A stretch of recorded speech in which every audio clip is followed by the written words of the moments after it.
नमस्कार, आप सभी दर्शकों का स्वागत है एएनडी न्यूज के लाइव पेज पर।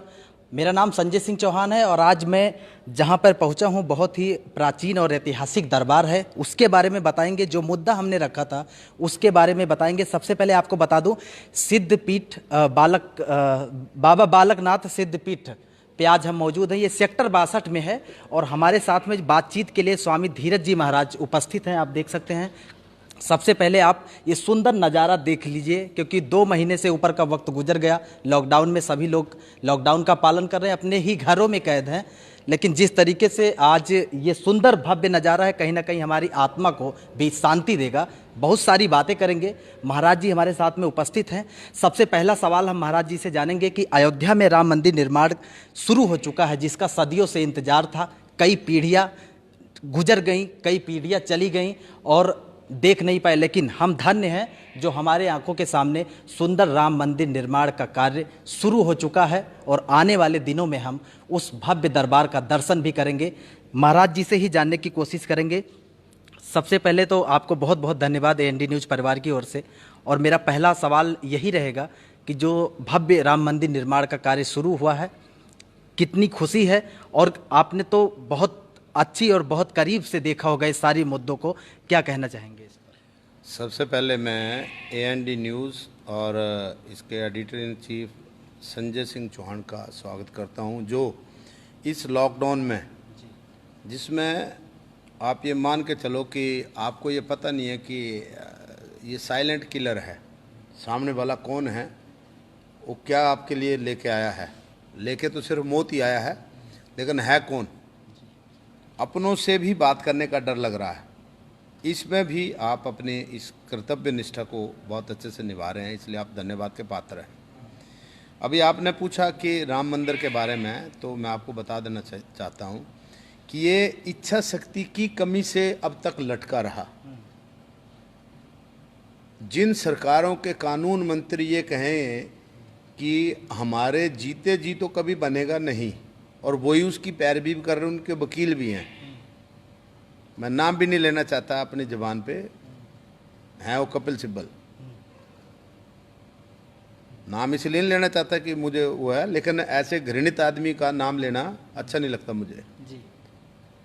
जो हिंदू धर्म के ऊपर या हिंदू नाम रख के अपने को, मतलब हिंदू के नाम पे कलंक हो, ऐसा अकेला वो नहीं है, पूरी पार्टी है जो कहते हैं कि हम कभी ये मंदिर बनने नहीं देंगे। ये तो धन्य है हमारे प्रधानमंत्री और माननीय पूर्व न्यायाधीश रंजन गोगोई जी, जिन्होंने इतना ऐतिहासिक फैसला और एक टाइम फिक्स कर दिया कि इस पे हमें देना है। और आज भी ये लोग छोटे छोटे 2-2 कुकर मुत्ते 2-2 रुपए के लोग जो कहे हम तो जान दे देंगे, हम तो मंदिर नहीं बनने देंगे। मैं देखता रहता हूँ सोशल मीडिया पे क्या हो रहा है, क्या तमाशा है। कोई प्रधानमंत्री को गाली दे रहा, कोई उसको क्या नाम अपना योगी जी को गाली दे, हम तो उसके मुंह पे थूकते। क्या बदतमीजी है, किस देश में रह रहे हैं हम, कहाँ की संस्कृति है। ये कोई अच्छी बात नहीं है। लेकिन हालांकि उसने अब अच्छी जगह हाथ डाला है, क्योंकि योगी जी तो भाई साधु हैं, वो कहाँ बख्शने वाला है। उसको तो अब अपने से ज़्यादा देश प्रेम से बात है ना। उसको कह रहा है कि मैं अब मर जाऊँ, कब मर जाऊँ, जब भी मरूँ तो मैं इस देश की मिट्टी के लिए मरूँगा। बाकी तो सब कहते हैं ना कि जब मैं मरूँगा तो मैं सब अपने लिए मरूँगा, मैं लेके जाऊँगा। अच्छा, रही बात आपने कहा कि मंदिर की, तो देखिए ये हिंदुओं के लिए ये मतलब निष्ठा का और हमारे जो धर्म का, दोनों का प्रश्न है। अब वो अवशेष मिलने चालू हो गए, पहले तक नहीं मिल रहे थे। महाराज जी, स्वामी जी, देखा गया है कि आपने देखा होगा कि फैसला हो जाने के बाद भी सोशल मीडिया के माध्यम से या अलग जो भी उनका प्लेटफॉर्म है उस पर टिप्पणी लोग ये करते रहे। उनके मन में कहीं ना कहीं फैसला हो जाने के बाद में भी ये शंका थी कि शायद ये फैसला संतोषजनक नहीं है, लेकिन अभी जब खुदाई हुई, तमाम चीज़ें निकल कर सामने आई, उस पर प्रकाश आप डालेंगे किस तरीके से, क्या अब वो संतुष्ट हुए उस सवालों से? वो कभी नहीं हो सकते। वहाँ श्री राम भगवान जी अगर साक्षात खड़े हो जाएं तो भी वो कहेंगे, वो तो काल्पनिक बोलते थे। आप उनसे ये उम्मीद कर रहे हैं कि वो अपना वो संतुष्ट हो जाएंगे? कभी भी नहीं होंगे।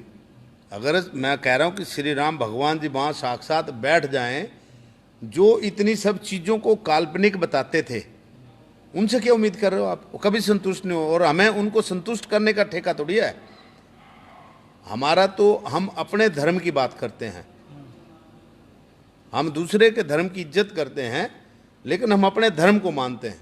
हमें अपने धर्म को देखना है, हम उसकी बात करते हैं। वो क्या कर रहे हैं, वो क्या सोच रहे हैं, उनका सोचना है। और एक संत होके मेरी प्रगाढ़ निष्ठा है श्री राम भगवान पे, और वो मंदिर बनेगा, बन के रहेगा। आप भी देखेंगे और हम भी देखेंगे जी। तो लगभग देश के करोड़ों ऐसे लोग हैं, पूरी देश दुनिया में इस जो ये खुशी का जो पल है, इसका हर कोई इंतजार बेसब्री से कर रहा था। मैंने आपको पहले भी बताया, कई पीढ़ियां निकल गई और अब वो दिन आ चुका है जब हम भव्य राम मंदिर के दर्शन करेंगे। अयोध्या में जो मूर्ति लगेगी, और वो दुनिया की सबसे बड़ी मूर्ति है, मैं आपको याद दिला दूं कि वो भी नोएडा में बन रही है, और इसके जो कारीगर हैं राम सुतार जी हैं, वो मूर्ति तैयार करें, जो अयोध्या के सरयू तट पे लगेगी, नोएडा में ही लगेगी। इसीलिए हमने सोचा कि नोएडा से ही शुरुआत की जाए, ये जो खुशी का जो एक पल है उसकी शुरुआत की जाए। और इसीलिए आज हम स्वामी जी से बातचीत करने के लिए पहुंचे हैं। आप जितने भी लोग हमारे पेज पे लाइव हमें देख रहे हैं, आप सभी का धन्यवाद। और मैंने आपको पहले भी बताया कि जिस जगह पे मैं मौजूद हूँ, ये भी अपने आप में बहुत बड़ी चीज़ है कि 2 महीने का वक्त बीत गया और हम सभी लोग घरों में कैद रहे। एक साथ आप 2 काम कर सकते हैं, एक तो आप साक्षात दर्शन भी कर सकते हैं, और दूसरे जो ये एक खुशी का पल है और जो एक अहम मुद्दा है उस पर हम तमाम बातें भी करेंगे। बड़ी देर तक अभी महाराज जी हमारे साथ में लाइव होंगे। दूसरा मुद्दा महाराज जी ये रहा कि आपने देखा होगा कि पिछले दिनों जिस तरीके से संतों की हत्या की, निर्मम हत्या की जो तस्वीरें आई, उसने पूरे देश को और पूरी दुनिया को झकझोर कर रख दिया। सनातन धर्म का प्रतीक जो है हिंदुस्तान, उसी हिंदुस्तान में जब संत की हत्या होती है तो कहीं ना कहीं जो सनातनी लोग हैं उनका आत्मा पूरी तरीके से हिल जाती है। पूरे मामले कैसे पढ़ा आपने? आप उनकी बात तो नहीं कर रहे हैं जो सब सेना, शिवसेना नहीं, सब सेना की जो सरकार चला रहा है उद्धव ठाकरे, उसकी बात कर रहे हो क्या आप? जी, महाराष्ट्र महाराष्ट्र के आपने बोला नहीं था ना महाराष्ट्र, इसलिए मैं तो अंदाज लगा रहा हूँ कि आप सब सेना की बात कर रहे हैं।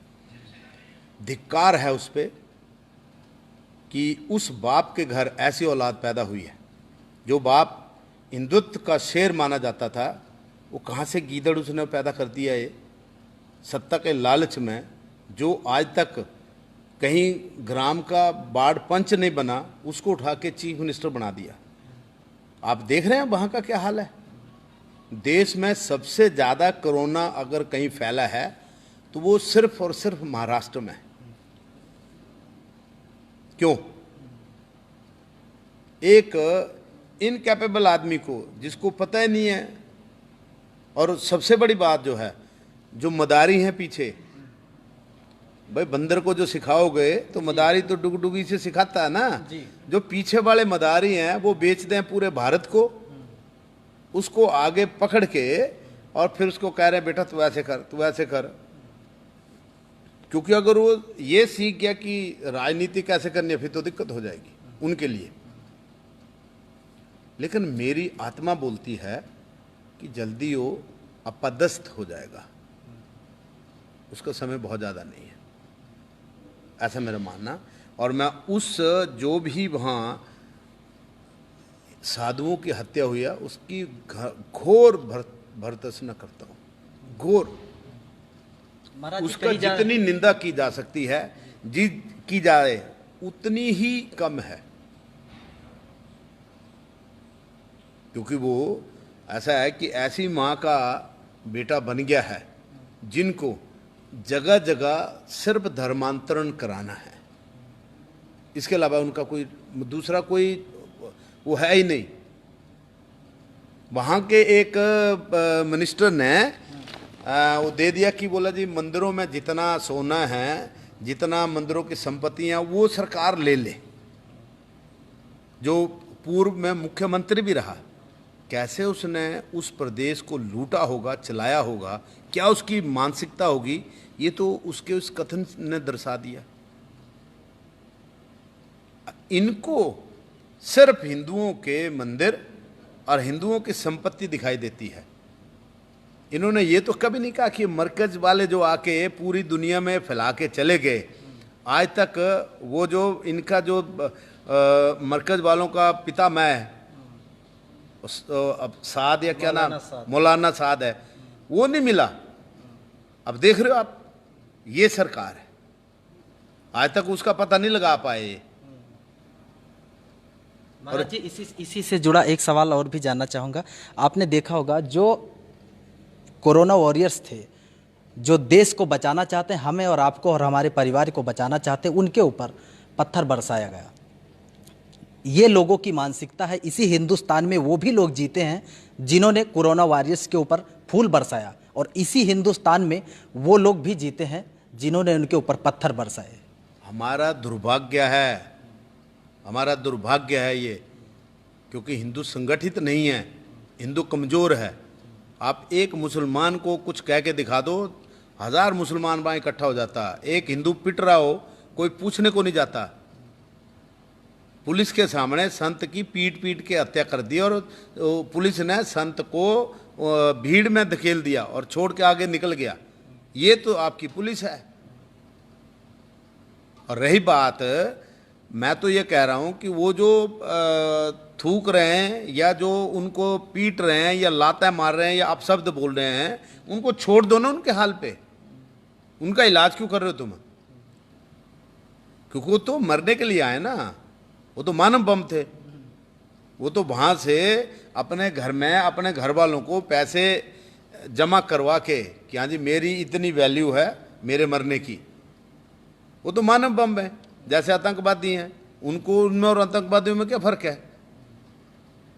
तो इसलिए ये तुलना की नहीं जा सकती, और इनकी तुलना तो कभी नहीं की जा सकती। इन्होंने जब भी सत्ता, अपनी जितने दिन इनकी सत्ता रही है, इन्होंने बेटे ने बाप को मार के सत्ता जो हासिल करी है। अकबर के बाद बाबर के बाद हुमायूं, अकबर की शहनशाही, औरंगजेब बैठा तख्त पे, शाहजहां की मौत आई। तो बेटे ने बाप को मारा और उसके बाद जो है राज किया।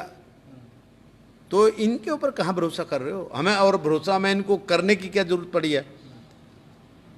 यूपी में क्यों नहीं कर ले रहे हैं ये बताओ। योगी जी ने ठोका ना एनएस से, आ गई समझ में। यहाँ तो कोई कुछ नहीं कर रहे। बोला जी राम मंदिर का फैसला आ जाएगा तो पता नहीं क्या कितने खून की नदियां बह जाएंगी, यही बोलते थे, यही बोलते थे, खून की नदियां बह जाएंगी। 370 हटेगी तो बोला जी पता नहीं क्या ही हो जाएगा, झंडे को, तिरंगे को बोला कांधा देने वाला नहीं मिलेगा। हालत ये होगी कि उसको पानी पिलाने वाला कोई नहीं मिला। रो रही थी अंदर गिड़ गिड़ करके, सारे जो सारी दुनिया इकट्ठी कर ली उन्होंने। बोला जी इनको तो छोड़ दो, जो ये दम भर रहे थे। और आज वो कह रहे हैं कि भाई हमें जो है मंदिर बनाने लगेंगे तो खून की नदियां बह जाएंगी। एक चिड़िया का बच्चा तो मरा नहीं। इच्छा शक्ति की जरूरत थी। अगर इच्छा शक्ति होती तो ये तब भी ये राम मंदिर कब से बना होता। जी महाराज जी, अभी तो खैर कोरोना संकट काल चल रहा है, पूरा देश इसी से जूझ रहा है। और जब कभी कोरोना संकट से उभर कर देश सामने आएगा तो क्या पिछले दिनों जिस तरीके से संतों की निर्मम हत्या हुई है, क्या संत समाज एकत्रित होकर, एक होकर इस घटना के खिलाफ पूरी तरीके से कुछ ऐसा प्रावधान लाने के लिए या कुछ ऐसी अपील करेगा जिससे आने वाली पीढ़ियों में ऐसी घटना सामने ना आए? हमने सोशल मीडिया में, अभी तो हमारे पास एक ही रास्ता था, सोशल मीडिया, क्योंकि आप यहाँ से निकल नहीं सकते। तो सोशल मीडिया में जो हम कर सकते थे हमने कहा। जितनी हम इसकी निंदा कर सकते थे हमने कठोर निंदा की, और प्रशासन को, जिसको, उसको, सबको जो लिख सकते थे हमने लिखा, कहा।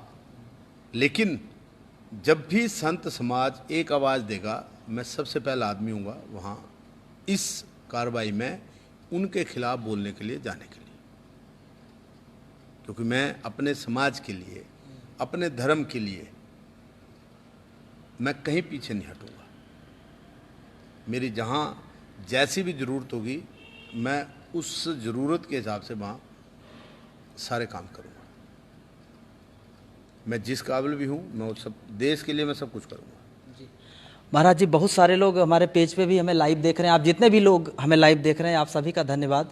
और जो लाइव देख रहे हैं, जो युवा पीढ़ी काफ़ी जुड़ के हमें देखती है, एक उनके हित का सवाल मैं जानना चाहता हूं। आस्था के प्रति जो हमारी युवा पीढ़ी है, आज की जो पीढ़ी है, आपने देखा होगा कि कोई टीवी का शो आए या कुछ भी आए, ऐसी ऐसी तमाम चीज़ें, मोबाइल फ़ोन पे तमाम चीज़ें ऐसी उपलब्ध हैं जिस प्लेटफॉर्म पर युवा पीढ़ी जो है वो दिन रात लगी रहती है। लेकिन आस्था जो है, आस्था के प्रति भी लोगों को आगे आना पड़ेगा, युवा पीढ़ी को आगे आना पड़ेगा। क्या संदेश इस पे देना? लॉकडाउन ने सबको सबकी औकात समझा दी है। बड़े बड़े रईस जो है वो आज अपने घर में आपसे बात करने में, घर से बाहर निकलने में सबको कुदरत ने समझा दिया। जहाँ आदमी नहीं चल सकता था, मतलब चिड़िया का बच्चा चलने की जगह नहीं होती थी, वहाँ हिरन शेर सब सड़कों पे घूम रहे हैं। जिस यमुना का पानी आप देख नहीं सकते थे, उस यमुना का पानी बढ़िया नीला हो रहा है। जिस गंगा का पानी आप पीने में हिचकिचाते थे, वो पानी आज पूरी तरह साफ हो रहा। तो ये कुदरत ने एक मौका दिया है अपने आप को ठीक करने का। एक और दूसरी बात, मैं फिर भी आपके चैनल के माध्यम से जितने भी आपके लोग जुड़े हैं या ये जहाँ तक मेरी आवाज़ जा रही है, मैं सबसे निवेदन करूँगा कि ये एक साइलेंट किलर है, साइलेंट किलर है और मुंह के रास्ते से जाने का इसका वो है। इसके अलावा इसका कोई दूसरा कोई रास्ता नहीं है कि किसी रास्ते से, ऐसा नहीं कि आपको यहाँ फिंसी हो जाएगी या आपको यहाँ कुछ हो जाएगा, ऐसा कुछ नहीं है।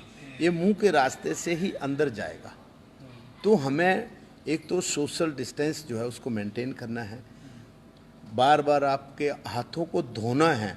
सैनिटाइज की मैं नहीं बोल रहा हूँ, सस्ता सुंदर और टिकाऊ आप साबुन से हाथ धोते रहो, कोई उसमें कोई बुराई नहीं है। कोई सैनिटाइज क्या डाला क्या नहीं डाला, क्योंकि आज तो हर कोई फार्मासिस्ट बन गया। जिसको ए नहीं आती बी नहीं आती उसको पता नहीं, वो भी जो है वो है। बाकी सरकार की नाकामियां जो हैं वो भी इसमें बहुत आई जी। कि आज देखो देवालय जो हैं वो बंद पड़े हैं और मंदिरालय खुले हैं, क्योंकि सरकार कह रही है हमारा जो है शराब बेचे बिना गुजारा नहीं। शराब भी तो एक बार के लिए चुप हो गया था, भाई ठीक है हमारी नसीब में हमें छोड़नी ही पड़ेगी, लेकिन वो छोड़ते ना, मतलब छोड़ भी रहा है तो उन्होंने छोड़ने नहीं दी, उन्होंने खोल दी जी। वहाँ भीड़ है, एक के ऊपर एक चढ़ रहा है, 1 इंच का फर्क नहीं। नोटबंदी में अगर आपको 10 मिनट उसमें लग पड़ा, लाइन में लगना लगा, तो इतने लोग मर गए, इतना ये हो गया, इतना वो हो गया हैं। और शराब की लाइन में लगे घंटों घंटे, 6-6 घंटे, 6-6 किलोमीटर की इतनी धूप में आप लाइन में लगे रहे, तब तो कोई मरा नहीं, किसी ने उसका ऑब्जेक्शन भी नहीं करा, क्योंकि हर किसी को चाहिए थी। महाराज जी, अब आपने ये बात करी है तो इसी से जुड़ा ही सवाल पूछ लेते हैं। आपने देखा होगा कि जो प्रवासी मजदूर थे, जिस तकलीफ से वो अपने गृह जनपद और गृह राज्य गए, उनके जब तक वो शहर नहीं आएंगे और जब तक कारखाने उनके मजबूत कंधे नहीं चलाएंगे, तब तक शायद आर्थिक जो ये आर्थिक स्थिति जो पहिया है ये पटरी पे नहीं आ सकता। कितना दिन मानते हैं आप, कितना वक्त मानते हैं जिस तकलीफ को लेकर प्रवासी मजदूरों ने पलायन किया है? देखो, जो उन गरीबों के साथ हुआ है, जितनी भयभीत स्थिति में वो अपने घरों को गए हैं, कभी भी नहीं चाहेगा कोई आदमी, वो कहेगा कि मैं अपने घर आधी रोटी खा के गुजारा कर लूं, लेकिन मैं ऐसे जाके बेमौत नहीं मरूंगा। कैसे कैसे घर पहुंचे हैं, 1200 किलोमीटर, 1300 किलोमीटर लोग पैदल जाके अपने घर पहुंचे हैं, ये उनके हाल रहे हैं। सरकारों ने, किस सरकार ने, मतलब दिल्ली में मैं 2 साल से कह रहा था कि मदनपुर खादर के साथ, यमुना के साथ, जहां पूरी तरह से प्रतिबंधित है, वहाँ इतनी कंस्ट्रक्शन हो गई है, इतने रोहिंग्या आके बस गए हैं वहाँ कि अब आपको उनके बारे में सोचना भी आपके लिए दूभर है। चार चार पाँच पाँच छः छः मंजिल मकान और जगह जगह मस्जिद और ये वो करके श्री श्री रविशंकर ने वहाँ 4 दिन का प्रोग्राम किया था, तो एनजीटी ने उस पे जो है 5 करोड़ का या 10 करोड़ का जुर्माना लगा दिया था। अब एनजीटी आंखें बंद करके कह रही हमें क्या लेना देना, आप लगे रहो। अब जो यमुना के किनारे तक यमुना के किनारे तक वहाँ जो है 4-4 6-6 मंजिल मकान बन गए, तब एनजीटी को नहीं दिखाई दे रहा। जिस जगह का उन्होंने एनजीटी ने जुर्माना लिया, आज वहाँ खनन हो रहा है। आप जाके देखिए वहाँ, मैं कह रहा हूँ आप जाके देखिए 10-10 फुट के वहाँ गहरे गड्ढे खोद के और पूरा रेत जो है वहाँ से निकल रहा। अब एनजीटी को क्यों दिखाई दे रहा भाइयों, क्यों निकल रहा वो हैं? और दूसरी बात, आपने देखा सोशल मीडिया पे कि मजदूरों को क्या खाना दे रहे हैं श्रीमान केजरीवाल जी, जो कहते हैं दिल्ली मेरी है, मेरी है दिल्ली, ये उनकी भाषा है जी। देखा ना आपने? और वो ऐसा नहीं कि वो कहीं लुकी छुपी में कह रहे, विधानसभा में बोला मेरी है दिल्ली। तो वो उनको मजदूर नहीं दिखाई दे जिनको उन्होंने मतलब खिचड़ी में मतलब चावल के नाम पे कुछ है ही नहीं, दाल में दाल के नाम पे कुछ है ही नहीं, रोज का सोशल मीडिया में आ रहा, देख रहे हो ना आप। एक अब आपने दिल्ली की बात की है तो दिल्ली का ही सवाल जान लेते हैं। आपने देखा होगा अभी 2 दिन पीछे कोरोना वॉरियर्स थे, दरोगा थे दिल्ली में और उनको कोरोना हो गया। सोशल मीडिया पे बहुत सारा वीडियो वायरल हुआ। एक बीजेपी की प्रवक्ता है, उन्होंने खुद रोते हुए उस वीडियो को वायरल किया कि जो कोरोना वॉरियर्स था उनको बेड नहीं मिला दिल्ली में जब कोरोना हो गया। और केजरीवाल जी कह रहे हैं कि हमारे पास में पर्याप्त बेड है, खाद्यान्न है, सारी चीज़ें। किस नज़रिए से पूरी व्यवस्था पूरे लॉकडाउन में केजरीवाल सरकार की आपने पढ़ा है, देखा है, महसूस किया? दरअसल क्या है कि वो हिंदू नहीं था, न वो मुसलमान नहीं था। वो दरोगा जी मुसलमान होता ना तो केजरीवाल किसी को बेड से उतार के फेंक के उसके बेड पे उसको बिठा देता। ये उसकी दुर्भाग्य है कि वो हिंदू होगा, क्योंकि केजरीवाल ने ठेका ले रखा है। चाहे शाहीन बाग करा दे, चाहे जेएनयू के साथ आ जाए, चाहे कुछ भी कर लें, उनको ये सब लगता है कि मेरा वोट बैंक है। पहले भारत जो गुलाम हुआ है तो वहाँ से अंग्रेज फौजियाँ नहीं लेके आए थे, यही जयचंद थे, ऐसे जयचंद थे। वो कहते थे यार तेरे को बना दिया जी सूबेदार बना दिया, एक को जो तो थानेदार बना दिया, एक को जो जमादार बना दिया जी, एक को दीवान बना दिया, है ना। और खुश हो गए, बोला चलो हम भी तुम्हारे साथ लड़ते हैं। तुम्हारा भाई तुम्हें पीटने लगा, उनको फौज की ज़रूरत नहीं थी। तो ऐसे ही आज ऐसा हो रहा है। अभी तो मैं आपको बता रहा हूँ दिल्ली में, आप इसका थोड़ा गहन से पता करना। मुझे शक है, को मैं प्रमाण नहीं दे सकता, लेकिन मुझे शक है कि जो मौत के आंकड़े कोरोना वाले हैं वो छुपाए जा रहे होंगे, कोरोना के जो पेशेंट हैं वो छुपाए जा रहे होंगे। जिस हिसाब से वहाँ दिल्ली में बेहताशा इन्होंने भीड़ इकट्ठी कर दी है, वो अगर ये सच में ही बीमारी ऐसे जानलेवा है और चल रही है तो वो अच्छे संकेत नहीं हैं, ये मैं आपको बता रहा हूँ। और बड़ी बात, जब हिंदुओं के कोई भी त्यौहार थे तब तो जब केस ही 5,000 या 10,000 सारे पूरे भारत में थे और वहाँ नवरात्रे लगे हुए थे, तब तो पूरी दुनिया को अंदर कर दिया, लॉकडाउन कर दिया। जैसे रमज़ान कल होना था तो 2 दिन पहले खोल दिया, सबको छूट दे दी और सब चल दिए। ये क्या हो रहा है? सरकार की नाकामी जी।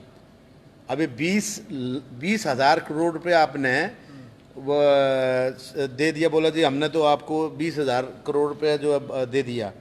मैं कह रहा हूँ कि 20,000 करोड़ रुपया अनुदान देने से अच्छा आप जिन जिन के कागज चेक करते जो यहाँ के मूल निवासी हैं, एक तो आपका एनआरसी हो जाता, और दूसरा अगर सबको कैश दे देते, अगर मैं कह रहा हूँ कि 135 करोड़ आदमी ही जेन्युइन हैं, तब भी संजय जी 14 लाख रुपया एक आदमी के हिस्से आता। आपके घर में 5 लोग हैं, 70 लाख आपके पास आता। आप कैमरा लेके क्यों घूमते? आप सो जाते आराम से पढ़ के। बोले वे 1 साल बाद निकलेंगे, कोरोना जब चला जाए चाइना में, तब तक हम घर में ही हैं। उस आर्थिक पैकेज का इसीलिए तो जो विपक्ष है या जिनको भी कह लीजिए जो नहीं समझे, इसीलिए मजाक बना। उनका कहना यह है कि वो आर्थिक पैकेज हमारे अकाउंट में कैश बांट दिया जाता जो केंद्र सरकार की तरफ से आया। हम तो कह रहे हैं भाई, आप पैकेज उनकी बात मत करो, विपक्ष की बात मत करो। विपक्ष में कौन है जिनको यही पता नहीं कि बोलना क्या मुझे? 2500 करोड़ रुपए पता ही नहीं उनको बोलना क्या, तो उससे कोई लेना देना नहीं, उनको छोड़ दो विपक्ष को। मैं तो एक साधारण आदमी की बात से, एक अनपढ़ आदमी की भाषा से आपको समझा रहा हूँ कि 20,000 करोड़ रुपए का अनुदान आप अगर भारत को दे रहे हैं, तो आप सबकी एनआरसी भी करा लेते भी, कौन कौन सारे अपने कागज़ दिखाओ, आपको इतनी हुज्जत भी नहीं करनी पड़ती। अभी 1000 रुपया अकाउंट में डाला है तो देखा ना, सारे बुरके में लाइनें लग गई हैं, कागज़ लेके घूम रहे हैं, तो आपका एनआरसी भी हो जाता जो उसमें बिना किसी डिस्प्यूट के। और 14 लाख रुपए आप इसको उसको भाग कर लो, 20,000 करोड़ को 135 करोड़ से कर लो भाग, 14 लाख रुपए एक आदमी के हिस्से आते। जिस परिवार में 10 लोग हैं तो उसको मतलब आप लगा लो पैसे उतने मिलते उसको, 1,40,00,000 रुपए मिल जाते उसको। वो साल भर नहीं निकलता। कहता कोरोना जब पूरी तरह से शांत हो जाए ना पूरे भारत में, उसके बाद उठूंगा मैं। ये आपको इज्जत नहीं होती। या आप 5 दिन का टाइम देते और सबको बोलते भाई जिसको अपने घरों में जाना आप चले जाएं, जिसको जो सामान खरीदना वो खरीद ले, और उसके बाद हम 30 दिन के लिए हम आपको किसी को आपको अपने घर से निकलने नहीं देंगे, चाहे आपको आर्मी लगानी पड़ती। किसी को किसी के दिल में मलाल नहीं रहता ना। आज जो मजदूर धक्के खा रहे हैं, एक अपना बैल बेच के जो है बैल, एक बैल लगा के दूसरा खींच रहा है, कोई बेचारे अपना सिर पे बोझ उठा के घूम रहे हैं, मतलब आपने सबको मरने के लिए छोड़ दिया। क्यों नहीं आपने 5 दिन का टाइम दे के, और उसके बाद जो है जो जितना होना था तो तब तबाही होनी थी तो होली थी। जब 10,000 केस थे तब बोल देते ना। लॉकडाउन महाराज, लॉकडाउन सही समय पे हुआ? देखिए, लॉकडाउन सही समय पे हुआ या नहीं हुआ ये सोचना सरकार का काम है, लेकिन मेरा अपना मत है कि आपको इंटरनेशनल फ्लाइट जो हैं वो एटलीस्ट जब आपको ये पता लग चुका था कि ये बीमारी फैल गई है, तब आपको ये बंद कर देनी चाहिए थी जी। अगर आपने ये इंटरनेशनल फ़्लाइट्स बंद कर दी होती तो नए मरकज़ वाले आते ना, आप पे ये प्रकोप होता। क्योंकि आज भी अगर आप पूरे आंकड़े ले लें तो 35% से प्लस में जा रहा है कि आप ड्यू टू मरकज़ वालों से ये बीमारी फैली। कितना समय मानते हैं पूरा जो संकट काल है, इससे हमें उभरने के लिए कितना समय आप मानते हैं लगभग? देखिए, ये बड़ी विडंबना है कि ये सदी हमारे लिए बहुत ख़राब है।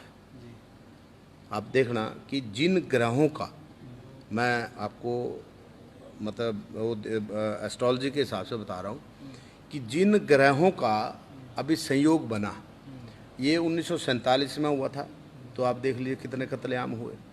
1962 में हुआ था, 61 में हुआ था, तो आप देख लीजिए कितने कत्लेआम हुए। 1971 में हुआ था, तो आप देख लो क्या हुआ। उसके बाद 1984 में हुआ था, कैसे सिखों को टांग टांग के जला दिया गया। 2002 में हुआ, 2006 में हुआ और अब हुआ। आप देखिए कि इस सदी में अभी 6ठा महीना लगने वाला ना, 6ठा महीना लगने वाला, 6ठा महीना लगने वाला। अभी तक चार ग्रहण पड़ गए एक साथ, इसमें जुलाई में 5 ग्रहण पड़ गए।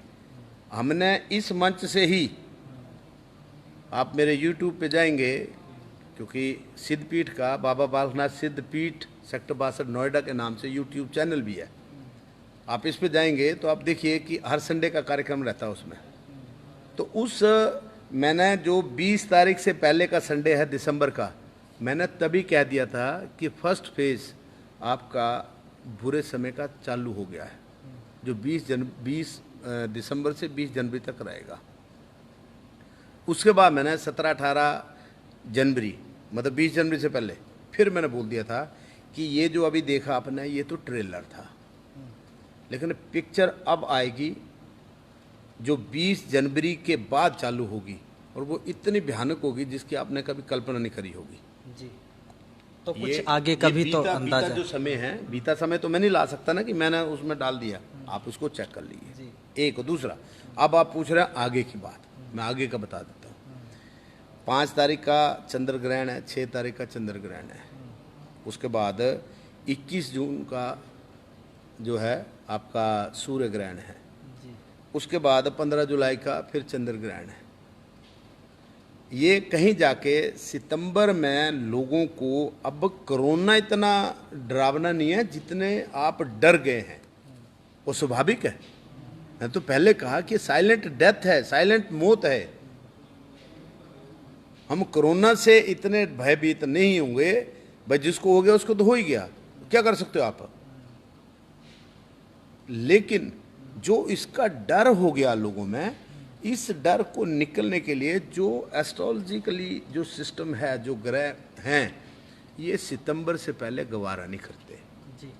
महाराज जी, इतना बड़ा संकट आपने अपने पूरे जीवन काल में कभी नहीं देखा, कभी नहीं देखा जी, कभी भी नहीं देखा। आपके पहले वाले ऐसा है, मेरी माता जी अभी जीवित हैं, स्वस्थ हैं, और उनकी उम्र 84 साल के आसपास है, उन्होंने भी नहीं देखा है।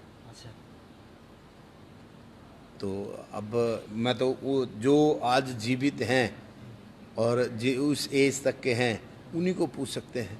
इससे पहले किसी ने देखा हो, वो तो कल को जैसे वो राम को काल्पनिक बता रहे हो, कोरोना भी काल्पनिक होगा, तो इसकी कोई मतलब नहीं है। जो आप देख रहे हैं हम उसकी बात करें। भी मेरी माता जी बताती हैं कि हमने ऐसा कभी नहीं देखा। अच्छा। और मैं आज मेरी एज 58 हो गई है, तो 58 मतलब मैं 58 साल में मैंने भी ऐसी स्थिति कभी नहीं देखी। आपकी जितनी भी एज हुई हो आपने भी कभी नहीं देखा होगा। लेकिन मैं आपको फिर ये बता रहा हूँ कि कुदरत ने आपको ये बता दिया कि आपकी औकात क्या है। आपके पास गाड़ी है, आप उसको चला नहीं सकते, आपके पास पैसा है, आप उसको यूज़ नहीं कर सकते। जितना छोटा आदमी है उतना छोटा नुकसान, जितना बड़ा आदमी है उतना बड़ा नुकसान। जिनके मॉल हैं उनसे पूछो उनका क्या हो रहा होगा, जिनके करोड़ों रुपए का मतलब रोज़ का किराया आता था या रोज़ की इनकम थी। आप जितना छोटा मजदूर है, अब मजदूर है मान लो, उसको 400 रुपये या 500 रुपये रोज़ का नुकसान है, 600 रुपये रोज़ का नुकसान है। अगर घर में 5 मजदूर है तो 3000 रुपये रोज़ का नुकसान है। जितना जिस स्तर का आदमी है उस स्तर का नुकसान है। लेकिन मैं अभी भी इस बात को बड़े उससे बोल रहा हूँ कि ये जो इकोनॉमिकली इंडिया जो है कम से कम 10 साल पीछे चला गया, कम से कम। अगर हम इसको इस रास्ते पे लेके ये सोच के चलेंगे कि हम कितनी देर के लिए उसमें हैं, तो आप ये मान के चलना कि आप कम से कम आपको अपने को सरवाइव करने के लिए जिस हाल पे आज हैं, इस हाल पे आने के लिए आपको 10 साल लग जाएंगे। उसकी वजह बता रहा हूँ मैं आपको, ज़्यादा भी लग सकता था टाइम, लेकिन क्या है, आपके पास तजर्बा है, पैसा नहीं। पैसा भी है, तजर्बा भी है, तो जो आपने काम करना है उसके यूज़र नहीं। तो ये सारी चीज़ों को मिला लो। अब मान लो आप एक दुकान चला रहे हैं, छोटी सी बात है, दुकान चला रहे हैं, आपके पास पैसा नहीं है, मान लो पैसा भी आपने ले लिया, पैसा भी ले लिया, दुकान चलाने का तजर्बा भी आपके पास है, दोगे तो ग्राहक को ही। ग्राहक तभी लेगा जो उसके पास पैसा होगा। एक चीज़ और भी है स्वामी जी, आप देखा गया है जो माल एक्सपोर्ट होते थे, बाहर जाते थे, अब वो भी आवागमन ठप है। फैक्ट्री अगर चल भी जाए तो वो माल कहाँ पे भेजेंगी, क्योंकि उनके पास तो ऑलरेडी पहले का भी स्टॉक होता है। इस पे क्या प्रकाश डालना चाहेंगे? क्या ये सही हो पाएंगे? ये कैसे आएंगे पटरी पे? देखिए, ये हकीकत में ये नुकसान मजदूरों का नुकसान है, मालिक का तो है ही है। ये नुकसान मजदूरों का नुकसान है। भाई फैक्ट्री में काम नहीं होगा तो मजदूरों को काम कौन देगा? कैसे देगा? कहाँ से देगा? वो क्यों देगा? जो बिकेगा तो कुछ करेगा ना भाई। जो बिकेगा ही नहीं तो क्यों देगा? वो कैसे देगा? तो ये हकीकत में नुकसान मजदूरों का है। ये सीधा सीधा नुकसान मजदूरों का, और मजदूर का नुकसान है तो मालिक का नुकसान है, मालिक का नुकसान है तो देश का नुकसान है। ये इसी को मैं कह रहा हूँ कि इसको 10 साल कम से कम आप मान के चलें कि आप 10 साल पीछे चले गए। तो बाबा बालकनाथ सिद्धपीठ सेक्टर 62 और महाराज जी स्वामी जी हमारे साथ में थे। आप तमाम सारी बातों पर हमारी चर्चा हुई और हमने पहले ही भी बताया कि आपने दर्शन भी किया और बहुत अच्छी तरीके से बातचीत हुई, कई मुद्दों पर बातचीत हुई। और इनका मानना है, और ऐसा ही मानना कई लोगों का है, जो हमने पहले भी कुछ लोगों से बातचीत की, कि कम से कम किसी का मानना है 7 साल, 8 साल, 10 साल, 11 साल, कहीं ना कहीं अगर एक दिन का आकलन आप पूरे देश के इनकम का करेंगे तो आपको भी अंदाज़ा लग जाएगा कि देश कितना पीछे गया है, हम और आप कितना पीछे गए हैं। लेकिन खैर, प्रधानमंत्री जी ने कहा था जान है तो जहान है, तो पहले तो परवाह जान की कीजिए, और जहान की भी परवाह कर रहे हैं लोग। अब दुकानें खुल रही हैं, सोशल डिस्टेंसिंग का जो भी नियम है लोग उसे फॉलो कर रहे हैं। और आपसे भी मैं गुजारिश करता हूं, अपने चैनल के माध्यम से गुजारिश करता हूं कि अगर आप व्यापारी हैं, अगर आप कहीं पे नौकरी करते हैं, किसी भी तरीके से अगर आप इनकम के लिए घर से बाहर अपने जाते हैं, तो आप पूरे एहतियात के साथ में ही जाएं, सोशल डिस्टेंसिंग का पालन करें, क्योंकि अभी ये संकट टला नहीं है, संकट बड़ा है, संख्या बढ़ती जा रही है। इससे हमको, आपको, हमारे परिवार को और पूरे देश को इस महासंकट से लड़ना है, भारत से इसे वापस भेजना है। और आर्थिक स्थिति की बात रही तो अगर जीवित रहेंगे तो आर्थिक स्थिति भी पटरी पे आ जाएगी। आप सभी दर्शकों का पुनः मैं संजय सिंह चौहान बहुत बहुत धन्यवाद करता हूं। जितने भी लोग हमारे पेज पे लाइव जुड़े, तब तक के लिए दीजिए इजाज़त। जय हिंद, जय भारत।